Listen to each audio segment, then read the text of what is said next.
Dan di video kali ini gue mau ngasih tahu ini adalah pengalaman yang bahkan menurut gue lebih seru daripada gue pergi ke tempat pariwisata. Halo teman-teman, dalam hidup itu ada yang dinamakan sebuah perjalanan. Dan dari perjalanan biasanya menghasilkan sebuah pengalaman.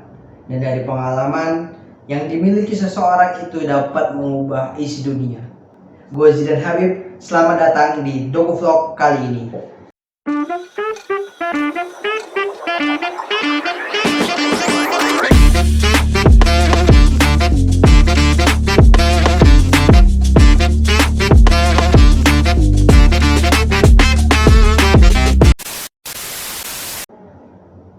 Oke teman-teman, adik-adik sekalian, di sini gue mau cerita tentang pengalaman yang gue laksanakan. Bahasanya keren banget sih. Yang gue jalani, bahasanya keren juga. Yang udah gue lewatin di beberapa hari yang lalu. Jadi ini cerita tentang gue pergi keluar kota untuk melakukan hal yang sebelumnya belum pernah gue lakukan sama sekali. First time ngeliat Jakarta waktu siang hari. Biasa kalau ke Jawa kan malam. Pasti lewatnya malam. Bener. Apalagi naik Sinarja ya. Bener. Malam. Berapa kali pasti malam. Jadi ini berawal dari keisengan ya. Dari keisengan, gue komen snapnya teman gue. Dan dari komen tersebut tiba-tiba dia ngajakin gue untuk mau ikut nggak? Mau kemana? Kata gue. Kita mau pergi ke kota, ke Bogor. Oke deh, kata pikir gue ya, atas perizinan orang tua gue. Jadi akhirnya gue menyetujui untuk ikut pergi ke Bogor.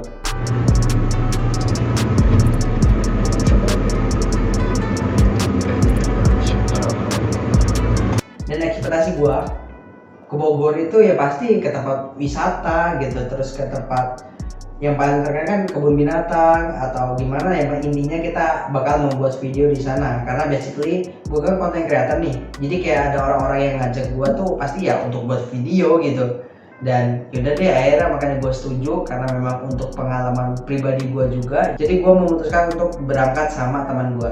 Jadi teman gue itu yang pertama tuh ada Kak Sam, dan yang kedua itu ada Mas Arif. Mas Arif ini temannya Kak Sam, dan sekarang juga udah menjadi teman gue gitu. Jadi kita pergi bertiga. Dan jadi setelah janjian kayak gitu, keesokan harinya ya malam jam 8 itu mereka jemput gue ke rumah. Dan yang bikin lebih kaget gue lagi, pokoknya otakku kayak gitu ya, mereka datang itu menggunakan mobil losbak. Mobil losbak cuy, jadi kayak mobil bak gitu. Dan gue bingung nih, kayak kita mau ke pariwisata naik losbak itu apa gimana gitu. Dan oke, jadi kita tuh naik mobil ini ya, mobil losbak. Dan ya seru sih, ini first time gue bawa mobil, bukan bawa sih, naik mobil seperti ini. Jadi ini gas yang bakal kita taruh di gudang. Nanti kita bakal ke apa namanya, pertambakan ikan, bahasanya pertambakan ya kalau ikan. Nah jadi kita bakal ke pertambakan ikan untuk nurunin gas ini, dan kita tukar dengan box-box ikan karena kita bakal mau ke Bogor buat ngambil ikan-ikannya, karena kita bakal panen dan kita bakal kirim ikannya itu ke Lampung. Nggak tahu itu Palembang atau Kota Bumi nanti. Karena memang dari awal tuh gue nggak nanya gitu, kita bakal mau pergi kemana dan ngapain gitu. Dengan barang-barang yang udah banyak banget gue bawa ya, karena gue mikirnya kayak gini nih, oh gue mau tempat pariwisata nih, gue mau buat video di sana, mau buat vlog segala macam. Jadi akhirnya gue mau bawa peralatan yang gue butuhkan ya, seperti laptop, terus juga stand holder, terus kamera itu gue pakai HP ya, terus apa lagi kayak tripod segala macam itu gue bawa semua perlengkapan untuk membuat video gue. Dan ternyata di luar ekspektasi gue. Tapi it's okay, no problem. Dan di video kali ini gue mau ngasih tahu ini adalah pengalaman yang bahkan menurut gue lebih seru daripada gue pergi ke tempat pariwisata. Jadi singkatnya itu kita berangkat jam 8 malam. Jadi kita duduk bertiga di depan itu, dan di belakang itu kan kosong masih ya. Itu dari rumah gue menuju tol itu sekitar 15 menit ya. Kita masuk tol Gunung Sumi.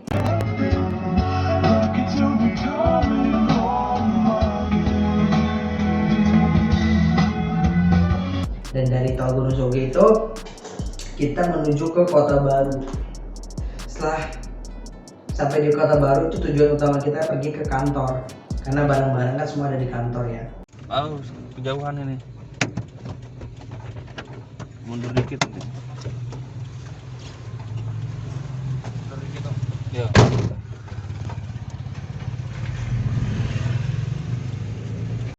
Udah lah, sampailah di kantor ya. Sampai di kantor, kita mengurus barang-barang yang bakal kita bawa. Buat ya ini.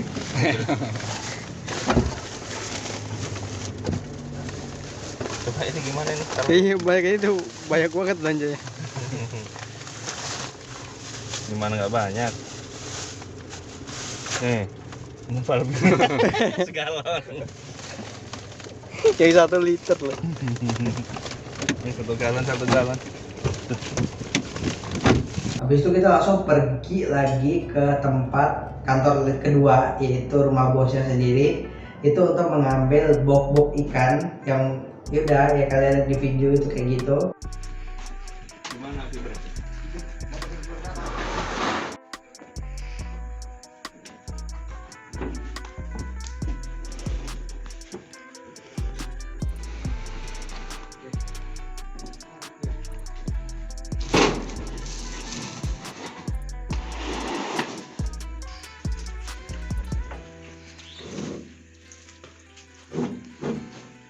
Jadi setelah semua bok-bok udah naik ke atas mobil, kita langsung berangkat lagi ke rumah bosnya yang ada di Bakauni.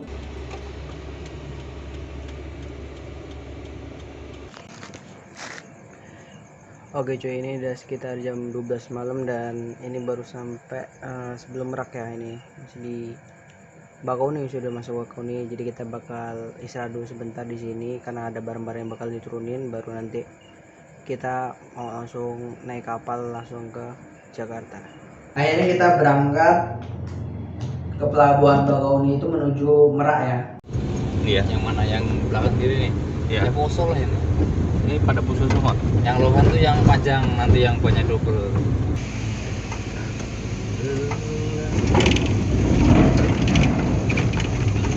Satu rotok aja. Enggak. Akhirnya kita naik kapal dan kita tuh sebenarnya bisa ya untuk pesan kapal eksekutif.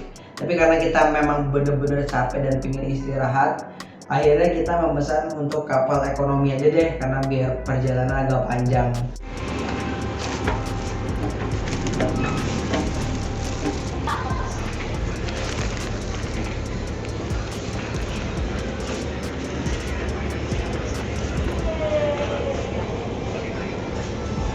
Oke, ini kita jam 2 baru masuk kapal dan ini kita ada di ruangan eksekutif. Mungkin kita bakal tidur dulu di sekarang ya, dan nanti kita selesai itu kan kita bakal keluar di Pelabuhan Merak, baru kita lanjutin ke perjalanan. Nggak tidur gak? Nggak tidur. Ini kalau kapal yang biasa karena kita tidur, kalau yang mau buru-buru kita seperti nggak tidur. Oh gitu. Ini harus tidur ini. Emang harus tidur ya? Yang disitulah momen-momen kita untuk istirahat gitu. Nah kita jadi naik kapal itu jam 12 malam dan nyampe itu sekitar jam 4 subuh. Tujuan utama kita tuh langsung berangkat ke Bogor. Nah setelah di perjalanan tiba-tiba Kasam bilang gimana kalau kita mampir dulu di rumah saudara kita yang ada di Kabupaten Tangerang gitu. Kebetulan kita ngelewatin juga dan ya akhirnya semua setuju untuk kita mampir dulu. Ya akhirnya kita langsung berangkat ke rumah saudara Kasam yang ada di Kabupaten Tangerang. Penting warna lipstikmu, tak penting perhiasanmu, yang penting jujur hati. 445.000. Ini masuk mana mah? Lurus. Lurus aja ini ya.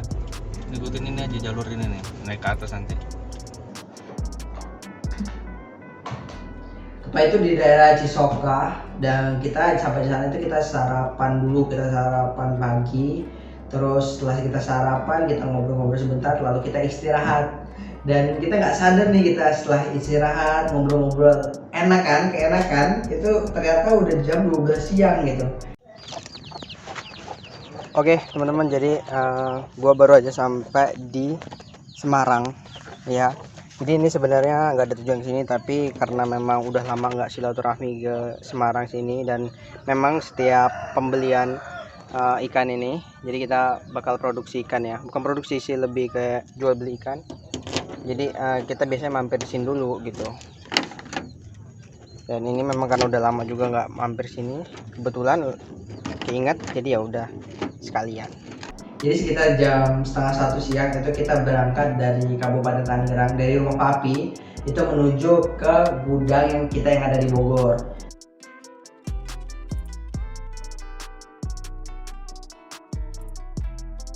Kita ini nggak keluar tol terus sampai Jagorawi. Oh gitu. Mereka supir apa betulan ya? Dari uang susah bener guys. Berjuang demi nafkah anak dan istri. Bisa gagal sih. Udah mirip sama supir oplet belum? Udah. Supir oplet versi ini, apa namanya, branded. Yang dipakai barang branded tapi naiknya mobil box. Yang penting isi dompet. Nah, Penampilan. jadi Dompetnya kosong juga. Dan sebelumnya gue belum pernah tahu perjalanan mana yang bakal kita lewatin, dan ternyata perjalanan yang kita lewati itu lumayan mencekam juga lah.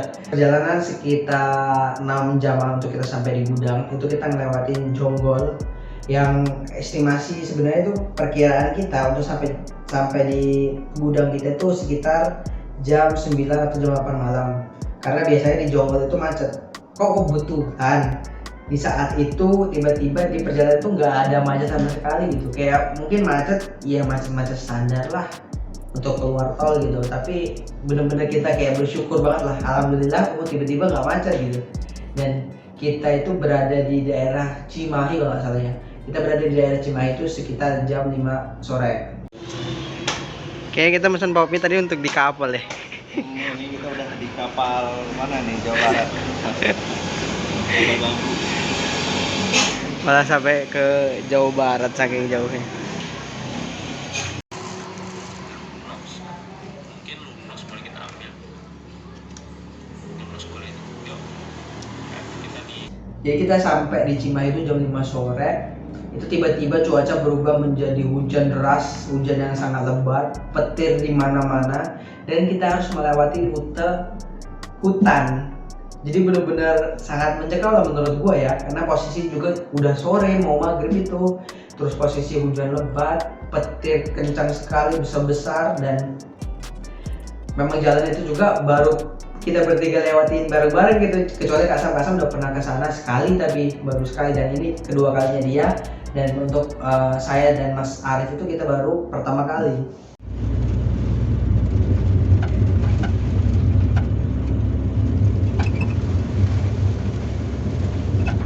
Setelah perjalanan panjang kita melewati hutan-hutan itu sampai kita di gudang jam 6 sore. Pokoknya pas mau maghrib itu nggak lama kita istirahat, kita mandi segala macem, kita sholat maghrib juga. Langsung kita memutuskan untuk berangkat ke tengah danau. Jadi kebetulan lokasi gudang itu ada di pinggir danau, dan kita pergi ke tengah danau itu untuk kita tempat istirahat ya. Ya bukan nggak bisa sih di gudang, cuman kata Kasam untuk kita mencari sensasi baru, akhirnya kita tidur di atas danau. Bismillah, first time. Pertama kali kita naik kapal, dan ini literally kapal biasa gitu ya. Jadi ini baru pertama kalinya gue juga naik, dan oke lah, Bismillah. Jadi banyak banget. Kita mau ke kolam ya. Jadi ini besok pagi bakal gua spill lah gimana lebarnya dan luasnya tempat ini. Keren. Bismillah. Dan kita nyebrang ke danau itu sekitar jam 6:30 atau jam 7 malam. Itu kita berlima, itu ada Kak Saw, ada Mas Arif, saya, ada Pak Okin, sama ada Mas Anto. Jadi kita berlima nyebrang ke tengah danau, dan itu ada di rumah Pak Okin. Sampai di sana itu kita mau langsung istirahat, tapi ternyata kita lapar karena kita memang belum makan ya. Jadi Pak Okin bilang, yaudah kalau mau makan ikan kita bakal ngeliwat dulu nih. Jadi Pak Okin ngeliwat terus kita mancing ikan iseng-iseng gitu, mancing ikan. Dan kebetulan Pak Okin juga kan punya kolam di sana. Jadi kayak kalau memang kita udah bosan mancing ya udahlah kita jaring aja ikannya.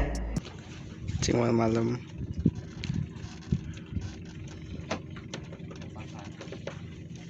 Ini cacing nih. Banyak.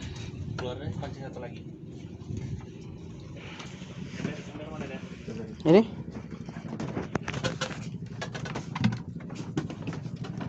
Wih, jackpot.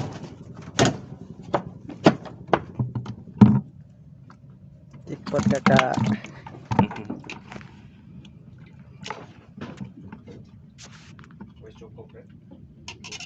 Cukup ya?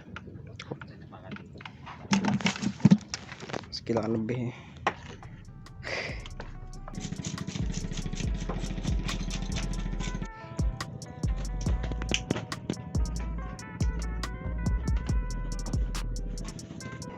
Jadi setelah ikannya terkumpul, dibersihin sama Pak Okin segala macam, dimasakin. Dan ini yang menurut gua jadi pengalaman luar biasa untuk lidah rasa gua. Lidah rasa, pokoknya intinya ini pengalaman pertama gua mencicipi sambal khas Bandung kalau dibilangnya Pak Okin ya. Itu sambal kecombrang ya. Langsung fresh dari kolamnya. Sambalnya baru lihat nih. Cobain nanti rasanya. Apa itu namanya? Combrang. Kalau neng Lampung bunga apa cara bahasanya ini? Ini pokoknya kayak apa? Ya kayak combrang, saya juga bingung. Kayak Laos itu loh Mang, kalau tempat kita. Tapi di sini bukan Laos, Iya, Laos. bukan. Kalau di saya mah Laos Laja namanya. Wangi tapi loh. Rasanya? Sekolah. Gigit aja nggak apa-apa nih gigit. Gitu. Nih, kan ini untuk sambal nggak apa-apa. Asem, tapi seger. Tanggerang campur neng iwak nek sambele. Kok neng iwak dibakar. Laptopmu nang mobil. Mana? Kunci sana.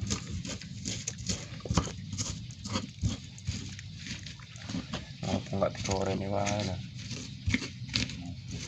Ini duduk udah saya ngambil ikan. Masak. Kayak apa ya? Kayak bunga ini loh. Bunga jambu. Aku ya pernah masak-masakin.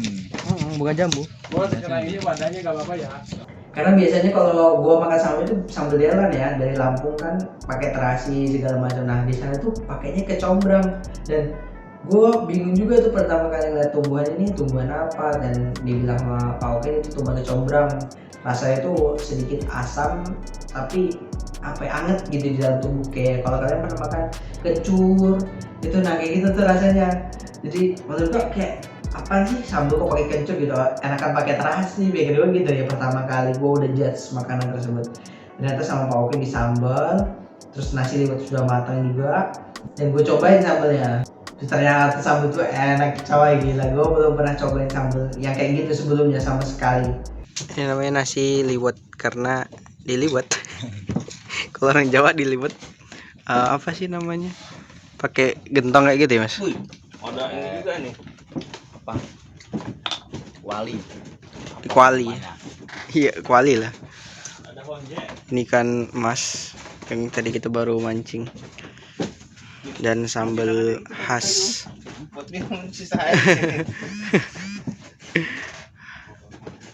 Ini sambal apa lagi di sini? Sambal Khas. honje khas orang Sunda. Honje. Kenapa honje? Nama tanamannya honje itu warna pink itu. Oh, yang tadi kita makan itu. Tadi kita nyoba. Cobain tadi. Asam-asam gitu. Itu namanya honje itu. Honje. Itu pohonnya kayak apa? Sambal honje. Kayak bunga gitu dia. Ini asik banget sih. Enak kan? Mantap. Ini mah Asik banget ini. makan ini kayak asinnya apanya. Bau ini perutnya nih lihat. Ini kayak orang hamil. Saya sebelum berangkat habis mau maghrib saya makan dulu. Takutnya bosnya kemalaman datangnya, jadi ntar lapar. Makanya persiapan. Pas maghrib. Spesial nih sambal honje. Hancur sayangnya ikannya. Mantep.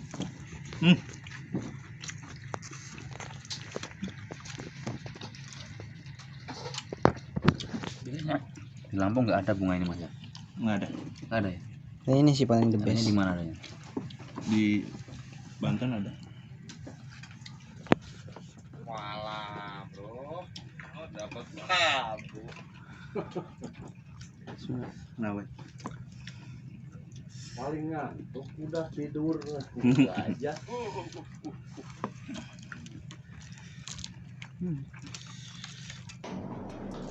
Jadi setelah makan, setelah kita ngobrol-ngobrol, kita bercanda-bercanda sama Pak Oki dan teman-teman, kita udah merasakan makanan khasana, merasakan ikan segar juga.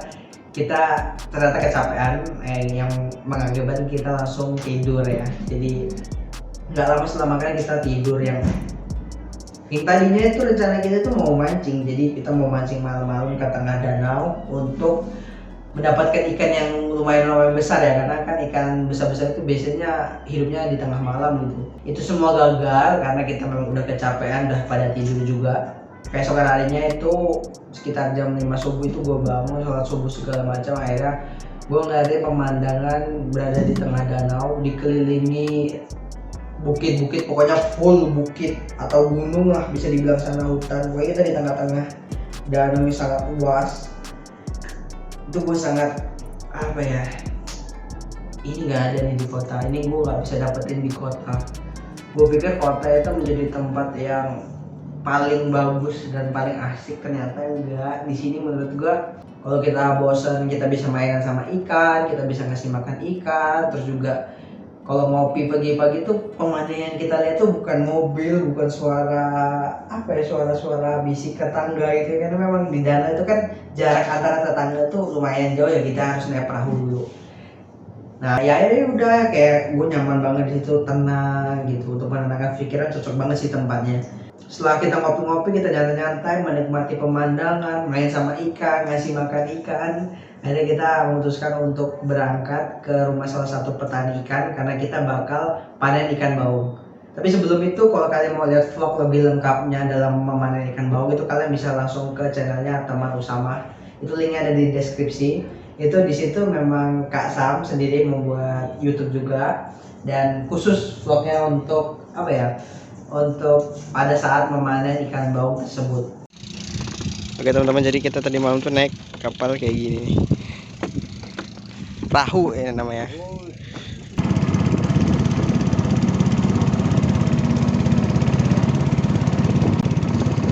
Kita mau berangkat dulu menggunakan perahu.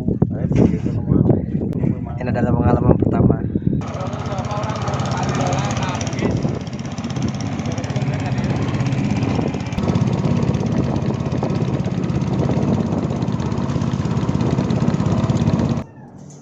Jadi setelah sampai di rumah Pak Haji itu kita menaiki perahu yang kalian bisa lihat itu nggak besar banget. Itu kita naikin berlima, dan yang pertama kita berangkat malam-malam gelap gurita. Itu kita berangkat menggunakan kapal tersebut, dan siangnya kita ke rumah para petani itu kita juga menggunakan kapal karena benar-benar kita berada di tengah danau.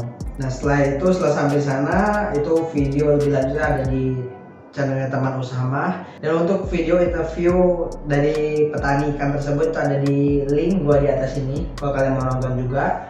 Ya sudah, akhirnya kita selesai itu selama 3 hari di sana. Kita kegiatannya untuk memanen ikan, untuk mencari pengalaman, menikmati suasana, hilang bising dari yang jauh dari kota, jauh dari kebisingan. Nah setelah 3 hari itu kita akhirnya memutuskan untuk pulang. Menurut gue ya, dari perjalanan yang udah gue lakukan itu gue dapat banyak banget pengalaman yang pertama itu gue bisa mengetahui ternyata bisnis di sektor perikanan itu seperti ini, yang tadinya gue nggak pernah ngelirik sama sekali ya. Terus juga pengalaman yang gue dapat adalah pengalaman di daerah orang ya, gue bisa ngobrol dengan beda bahasa. Ya bahasa Indonesia tetap, cuma beda logatnya. Itu kayak kita harus menyesuaikan gitu, karena di Jawa Barat kan lebih terkenal Sunda gitu. Jadi gue sangat sekali ingin belajar bahasa Sunda, tapi sampai sekarang gue belum bisa. Tapi gue akan terus belajar karena memang senang aja gue sama apa ya, nadanya, logatnya, segala macam. Banyaklah pengalaman-pengalaman lain yang gue temui di sana gitu di sepanjang perjalanan kita. Jadi mungkin cukup sekian isi pengalaman yang gue ceritakan dalam kegiatan kali ini. Mungkin jika kalian senang gue buat doku vlog seperti ini lagi, kalian bisa like, comment, dan subscribe channel ini dan share ke teman-teman kalian juga. See you next time. Salam brother, santai.